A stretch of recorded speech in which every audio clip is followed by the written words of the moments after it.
नमस्कार दोस्तों। आज हम बात करेंगे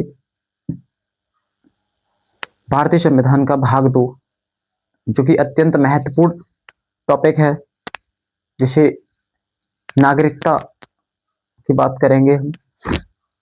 भाग 2 में हमारे नागरिकता आती है, जो कि आर्टिकल 5 to 11 तक है।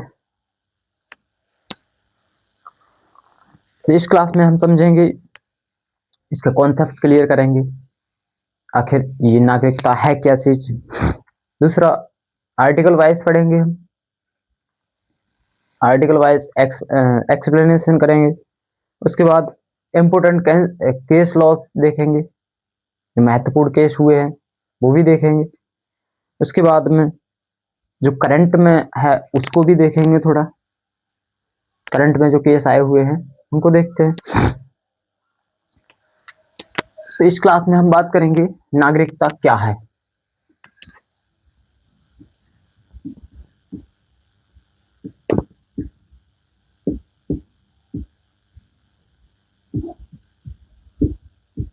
नागरिकता क्या है?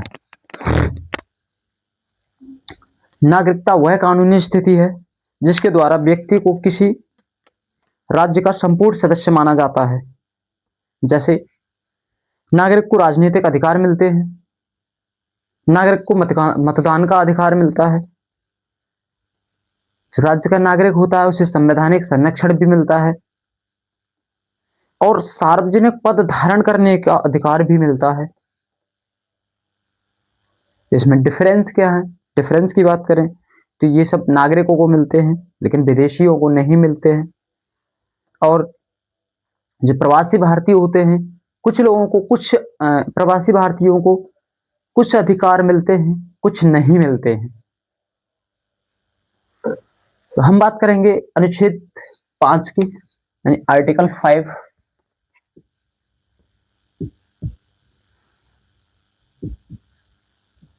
आर्टिकल 5 में क्या है? आर्टिकल 5 में दिया गया है कि संविधान के प्रारंभ पर जो नागरिकता थी वो क्या थे, ये कैसी थी, इसमें बात करेंगे। संविधान के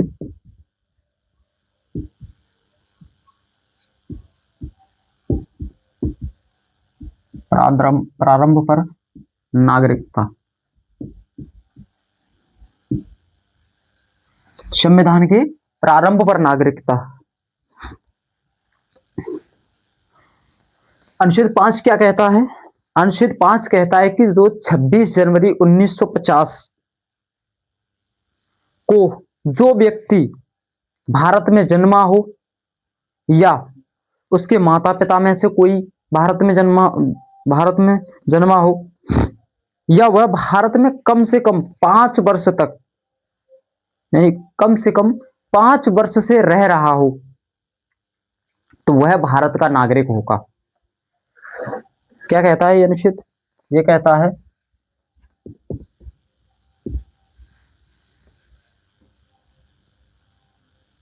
भारत में जन्मा,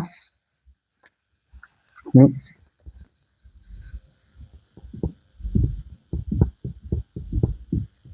26 जनवरी 1950, 26 जनवरी 1950 को या इससे पहले को, 26 जनवरी या 1950 को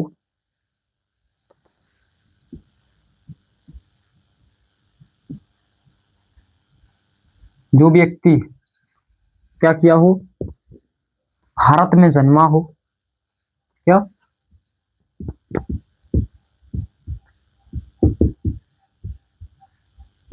भारत में जन्मा हो या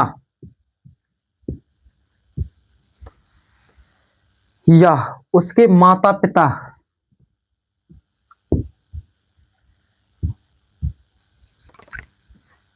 उसके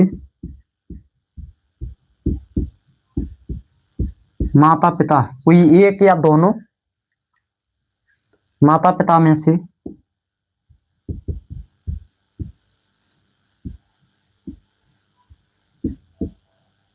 कोई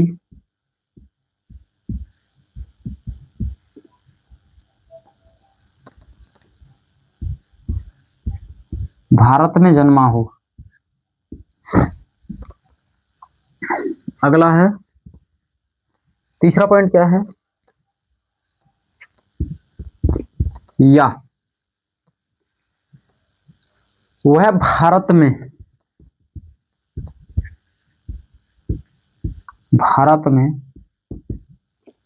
वह भारत में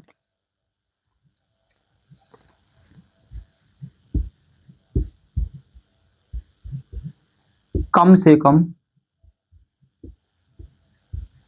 5 वर्ष से रह रहा हो, तो वह क्या कहलाएगा, तो वह भारत का नागरिक होगा। कौन होगा,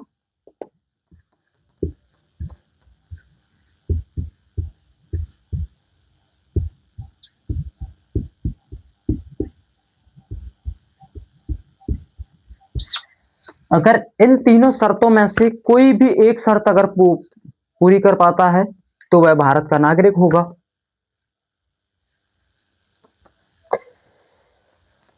यह अनुच्छेद क्या करता है, तो यह अनुच्छेद जो है प्रारंभिक नागरिकता को दर्शाता है।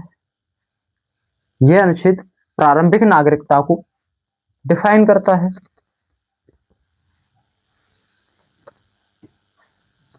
अनुच्छेद 5 में क्या है, प्रारंभिक नागरिकता।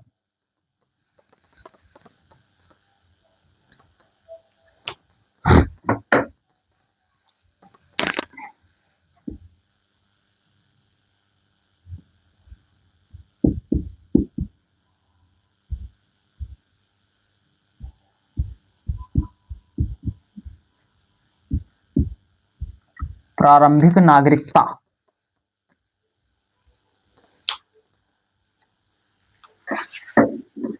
अगला अनुच्छेद आता है अनुच्छेद 6। अनुच्छेद 6 क्या कहता है कि जो लोग यानी पाकिस्तान से आने वाले जो लोग हैं उनके बारे में बात करता है अनुच्छेद 6। अगला लिखेंगे हम आर्टिकल 6।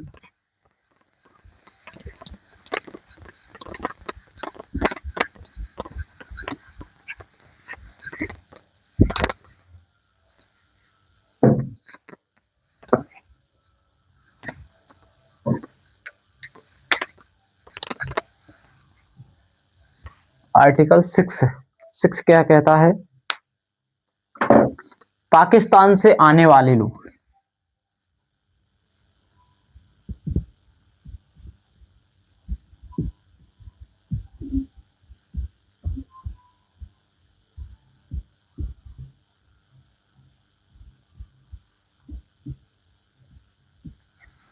पाकिस्तान से आने वाले लोगों के बारे में बताता है। यह आर्टिकल जो है विभाजन से जुड़ा है। हमारा भारत का विभाजन हुआ था तो यह आर्टिकल जो है विभाजन से जुड़ा है।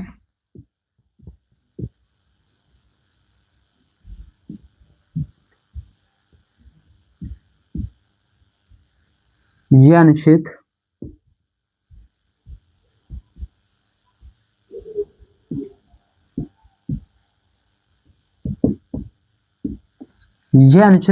विभाजन से जुड़ा हुआ है।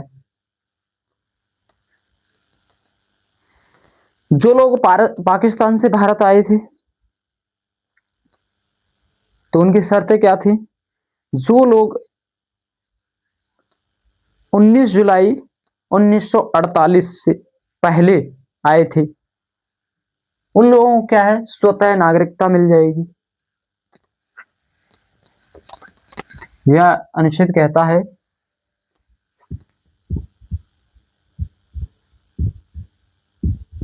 जो लोग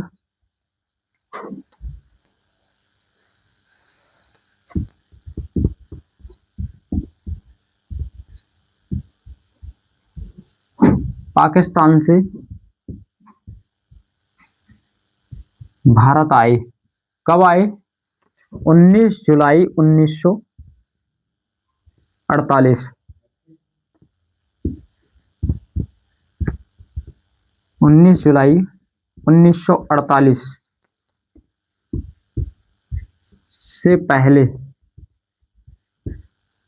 से पहले आए तो उन्हें क्या होगा, स्वतः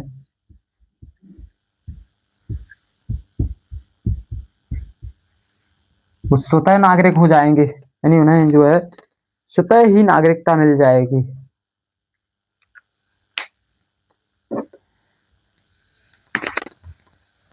और जो लोग 19 जुलाई 1948 के बाद भारत आए, उन लोगों को क्या होगा, उन लोगों को जो है रजिस्ट्रेशन आवश्यक है। उन लोगों का क्या है, पंजीकरण।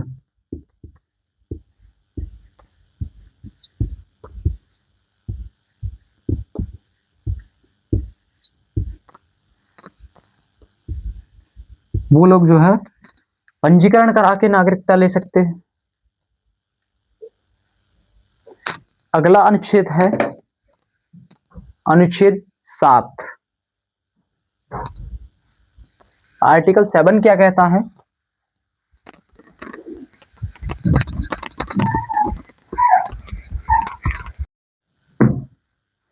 आर्टिकल 7 जो है कहता है कि भारत से पाकिस्तान जाने वाले जो लोग हैं, जो लोग भारत से पाकिस्तान चले गए, वे भारतीय नागरिक नहीं माने जाएंगे।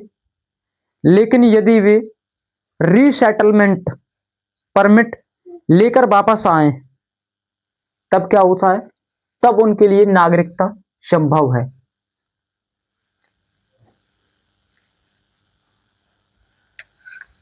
अनुच्छेद 7 क्या कहता है,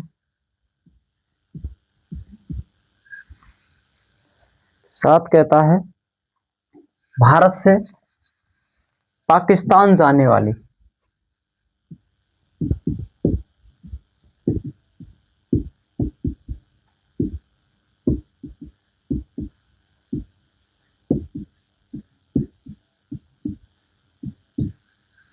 भारत से पाकिस्तान जाने वाली, तो इसमें क्या है, जो लोग पाकिस्तान चले गए वे भारतीय नागरिक नहीं माने जाएंगे। जो लोग क्या है पाकिस्तान चले गए, उन्हें क्या किया जाएगा, वो भारतीय नागरिक नहीं माने जाएंगे, यानी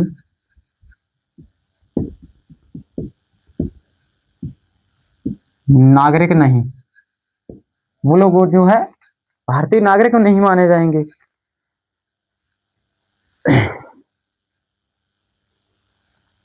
लेकिन यदि वे क्या करते हैं, यदि ये लोग रीसेटलमेंट परमिट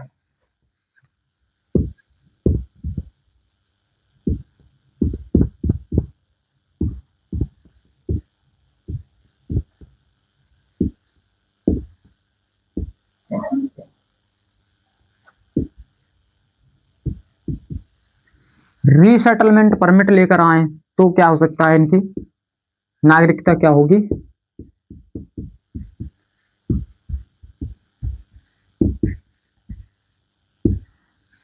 तो इनके लिए नागरिकता मिलना संभव है। अगला आर्टिकल आता है आर्टिकल 8 अनुच्छेद 8। अनुच्छेद 8 क्या कहता है, विदेश में रहने वाले भारतीय मूल के लोग, क्या आर्टिकल बताता है कि जो विदेश में रहने वाले भारतीय मूल के लोग हैं उनके बारे में बताता है।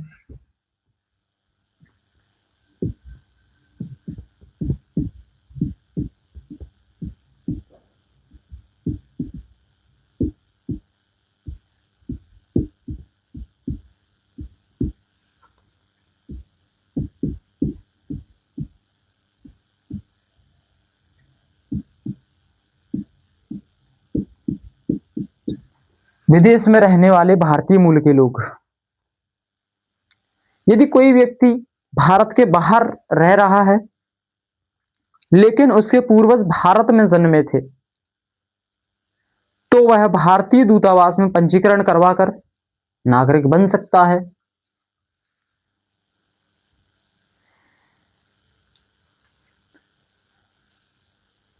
इसमें क्या है, कोई व्यक्ति भारत के बाहर रह रहा है, यानी कोई व्यक्ति जो भारतीय व्यक्ति है वो कहाँ रह रहा है, विदेश में रह रहा है, और उसके जो है माता पिता कौन, उसके पूर्वज जो है,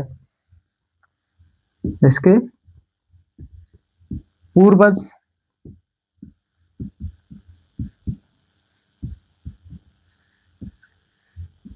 भारत में जन्मे हो, तो क्या कह सकते, तो क्या हो सकता है, तो ये जो है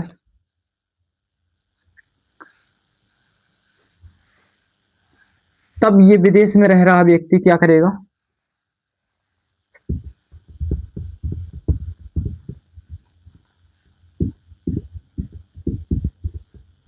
भारतीय दूतावास में पंजीकरण कराएगा और भारत का नागरिक बन जाएगा। भारतीय दूतावास में पंजीकरण पंजीकरण करा के क्या हो सकता है, ये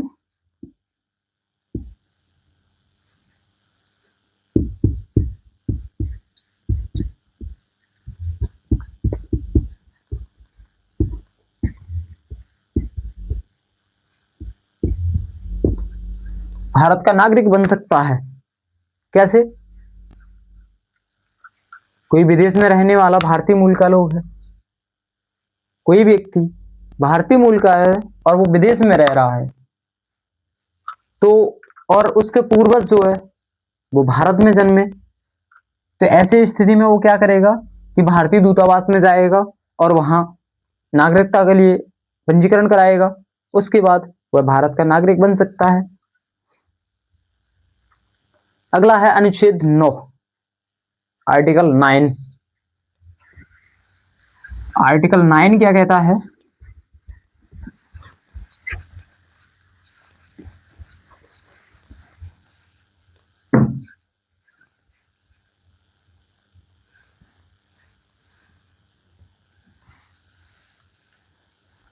आर्टिकल 9 कहता है विदेशी नागरिकता लेने पर, अगर कोई व्यक्ति, कोई भारत का व्यक्ति है और विदेश की नागरिकता लेता है तो उसकी नागरिकता जो है स्वतः ही समाप्त हो जाएगी, वह जो है भारतीय नागरिक नहीं रहेगा।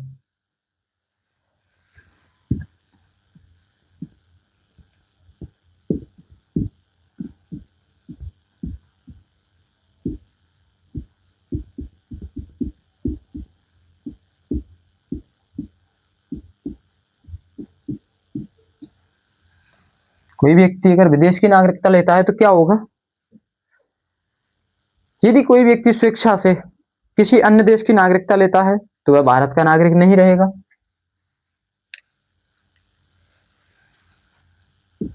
क्या होगा,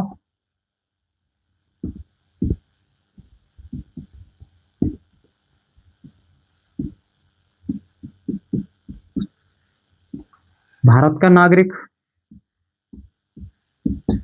भारत का नागरिक नहीं रहेगा, क्योंकि उसने जो है अपने स्वेच्छा से विदेश की नागरिकता ली है, तो भारत का नागरिक नहीं रहेगा।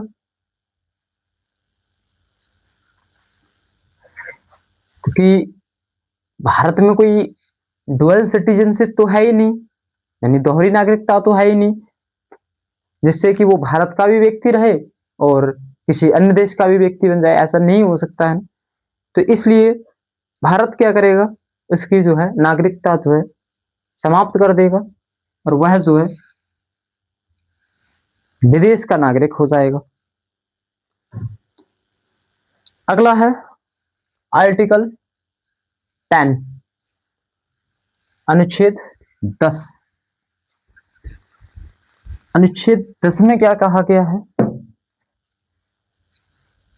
अनुच्छेद 10 में बताया गया है नागरिकता की निरंतरता कैसे बनी रहेगी।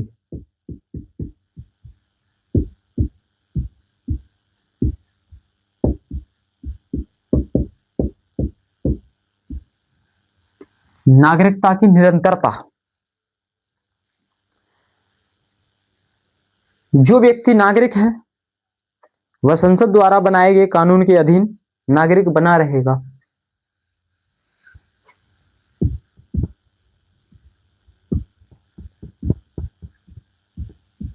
जो व्यक्ति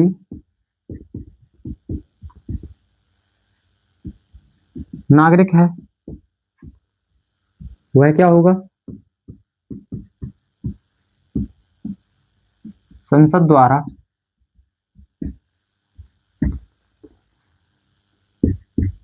बनाए गए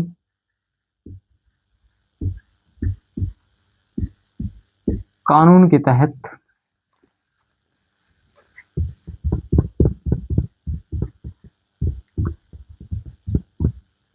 नागरिक बना रहेगा। उसकी नागरिकता पर कोई डिफेक्ट नहीं पड़ेगा। जो नागरिक है वो तो है ही नागरिक, ना ही वो विदेश जा रहा है जिससे उसकी नागरिकता जो है समाप्त कर दी जाएगी, ऐसा भी कुछ नहीं। तो वो नागरिक है, वो तो उसकी निरंतरता बनी रहेगी। अगला है आर्टिकल 11 यानी अनुच्छेद 11, सॉरी ये अनुच्छेद 10 में है, अनुच्छेद 10। अब बात करेंगे हम अनुच्छेद 11।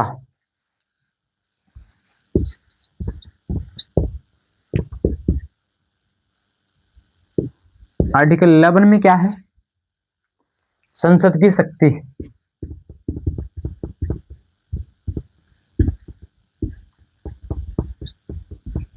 नागरिकता के संबंध में संसद की क्या शक्ति है। संसद को जो है अधिकार है कि वह नागरिकता से संबंधित कानून बनाएगा। संसद को क्या अधिकार है,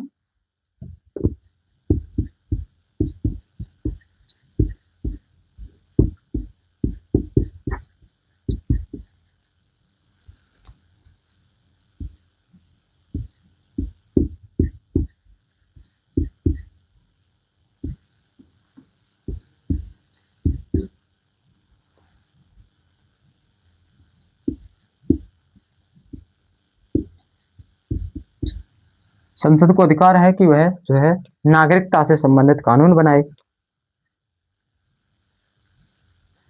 इसी के तहत बना क्या, इसी के तहत एक एक्ट बना था, सिटीजनशिप एक्ट, नागरिकता कानून यानी नागरिकता अधिनियम 1955। 1955 में क्या बनता है, 1955 में बनता है सिटीजनशिप एक्ट।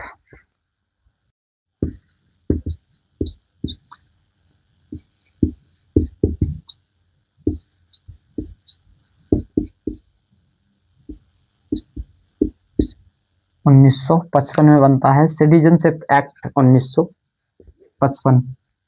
अब बात करेंगे हम सिटीजनशिप एक्ट 1955 में क्या है, नागरिकता अधिनियम 1955। हमने जो है अनुच्छेद 5 से 11 तक की बात की। हमने समझा कि नागरिकता क्या है,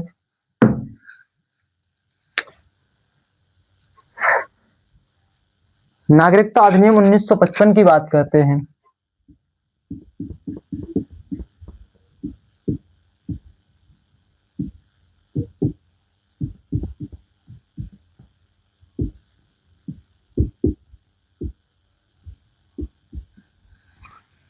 नागरिकता अधिनियम 1955, इस अधिनियम के तहत नागरिकता प्राप्त करने के 5 तरीके बताए गए हैं।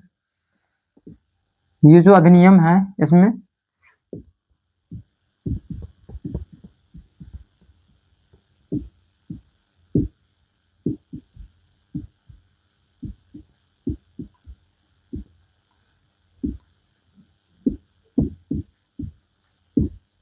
पांच तरीके बताए गए हैं।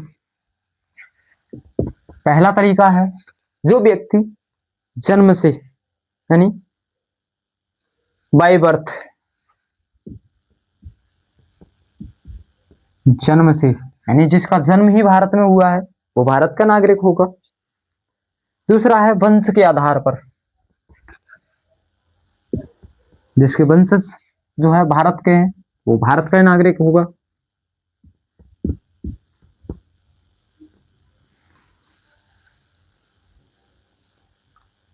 वंश से, जन्म से, वंश से। अगला क्या है? अगला है पंजीकरण द्वारा, बाई रजिस्ट्रेशन, यानी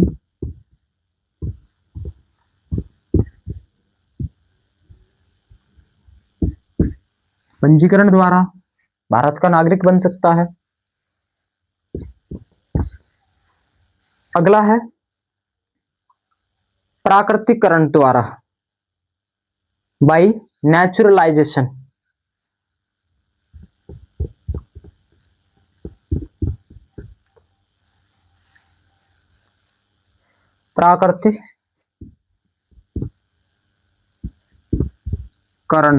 प्राकृतिकरण द्वारा। और अगला क्या है? अगला है क्षेत्र के विलय के द्वारा, यानी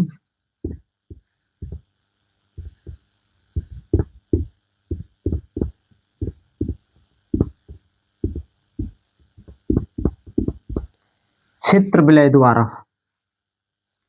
यानी किसी देश का क्षेत्र जो है भारत ने जीत लिया और भारत ने जो है भारत में उस क्षेत्र का विलय हो गया, तो उसके नागरिक जो उस क्षेत्र के नागरिक हैं वो भारत के नागरिक कहलाएंगे। जैसे ये तो बात होगी नागरिकता प्राप्त करने के तरीके। अब बात करेंगे हम नागरिकता समाप्त होने के तरीके क्या हैं। नागरिकता समाप्त कैसे हो सकती है?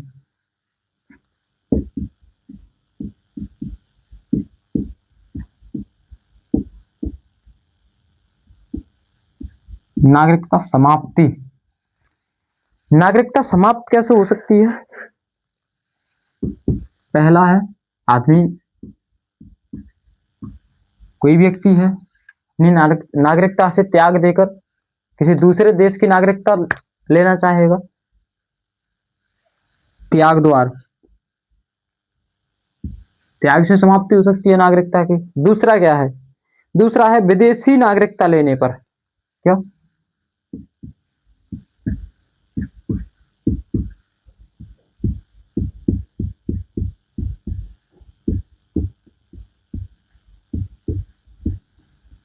विदेशी नागरिकता लेने पर भारत की नागरिकता जो है समाप्त हो जाएगी।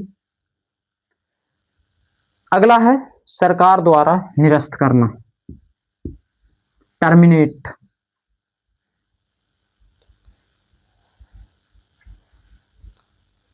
डिप्राइवेशन, क्या? डिप्राइवेशन द्वारा, यानी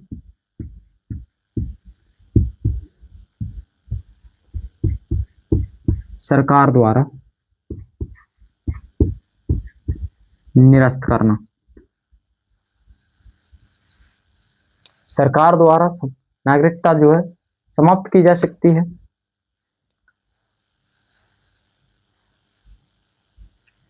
इसी संबंध में एक केस हुआ था, ये महत्वपूर्ण केस की बात करें तो इसी संबंध में एक केस हुआ था, बेरुवारी यूनियन संघ, बेरुवारी यूनियन केस 1960 में ये केस हुआ था। और ये केस जो है भारत पाकिस्तान की जो सीमा विवाद था उसे लेकर हुआ था। इसमें सुप्रीम कोर्ट ने कहा था कि नागरिकता और क्षेत्रीय परिवर्तन संसद के अधीन विषय हैं। क्या कहा था? नागरिकता और क्षेत्रीय परिवर्तन संसद के अधीन विषय हैं। तो इसका एक उदाहरण है,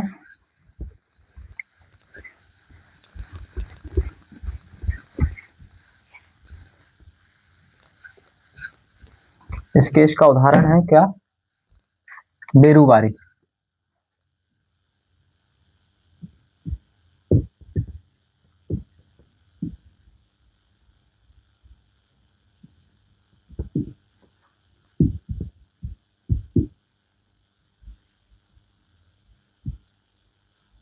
बेरुआरी union case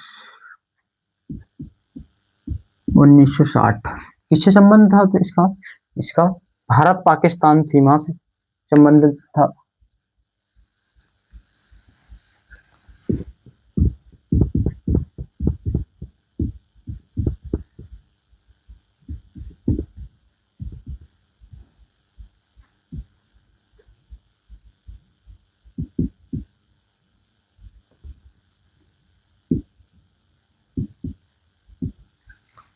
Bharat Pakistan border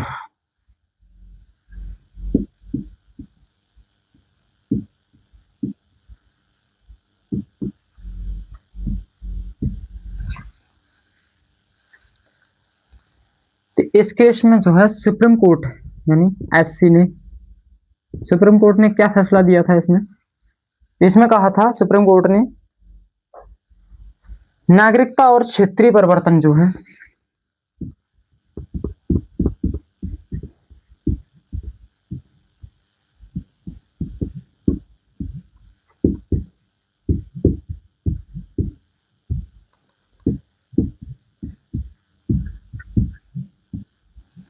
नागरिकता और क्षेत्रीय परिवर्तन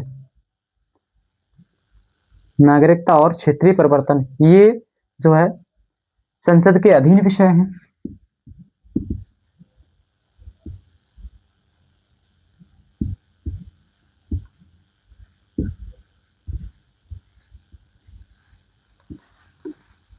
क्या है संसद के अधीन विषय।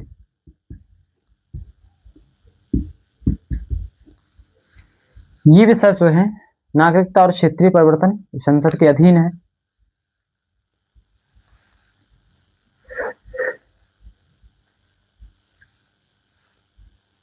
हाल का एक और मुद्दा आया था सामने सिटीजनशिप अमेंडमेंट एक्ट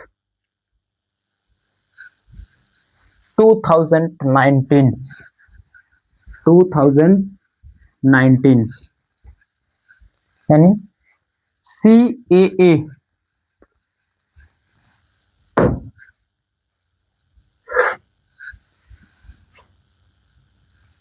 हाल का मुद्दा क्या है CAA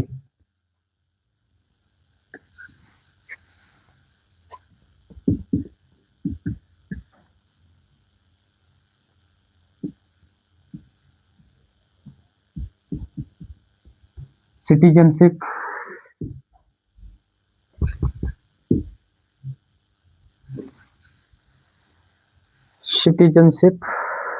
अमेंडमेंट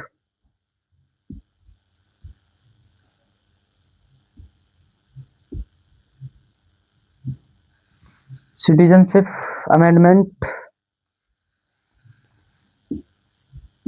एक्ट 2019 यानी नागरिकता संशोधन अधिनियम 2019 नागरिकता संशोधन अधिनियम 2019 आया था और इसमें क्या था यह अधिनियम जो है पाकिस्तान बांग्लादेश और अफगानिस्तान से आए अल्पसंख्यक यानी कुछ धार्मिक अल्पसंख्यकों को नागरिकता देने से संबंधित है। इस अधिनियम में क्या है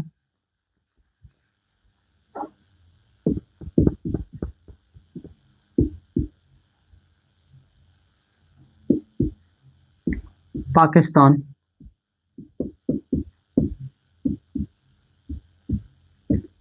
बांग्लादेश और अफगानिस्तान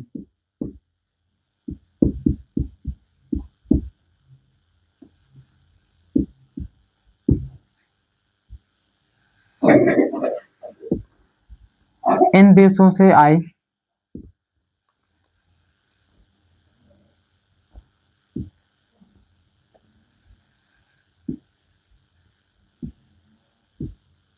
कुछ धार्मिक अल्पसंख्यक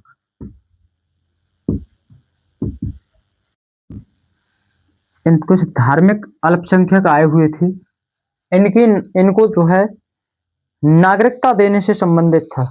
तो इनको क्या था इनको